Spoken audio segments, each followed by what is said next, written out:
কিন্তু একটা বাচ্চাকে যদি আপনি টিফিন কিনে দিতে পারেন, আপনার কিন্তু আর স্বামীর কাছে বলতে হচ্ছে না, থাকতে হবে। এই জন্যই হচ্ছে স্বনির্ভর গোষ্ঠী।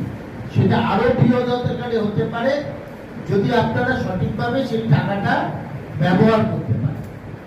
আমি যতক্ষণ আছি আপনাদের যেটা বললাম, আপনারা যেটা যেটা ভালোবাসবেন, যেটা যেটা আপনারা করতে পারদর্শী হবেন, সেটা আপনারা একে অপরের লোন না নিয়ে ৩-৪ জন মিলে যদি একটা করে ব্যবসা করতে পারেন, সে যে কোনো ব্যবসা হতে পারে, তাতে অনেক আপনারা ইনকাম করতে পারবেন, অনেক আপনাদের সংসারে আপনাদের অনেক শক্তি বৃদ্ধি হবে এবং আপনাদের সংসারটা ভালোভাবে চলবে।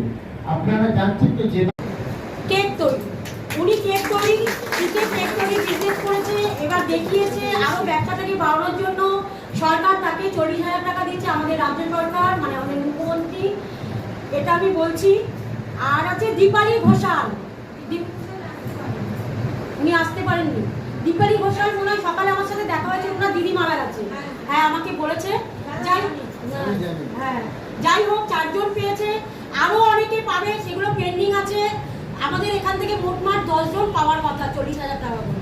4 জন আগে পেয়েছে, আরো 6 জন পাবে, সেগুলো পেন্ডিং আছে। আরো অনেক কিছু ইনকোয়ারি হবে, অনেক কিছু হওয়ার পরে তারপরে তারা পাবে।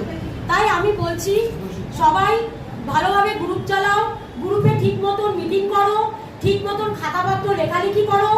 সবার টাকা পেতে কারো অসুবিধা হবে না। যদি অসুবিধা হয়, আমাদের পৌর বিকাশ সব সময় বলছে আমি আছি তোদের জন্য, আমি তোদের যা অসুবিধা হবে সুবিধা হবে সব আমি করে দেবো। উনি করে দেনও। সেই জন্য সবাই ঠিক মতন চালাও।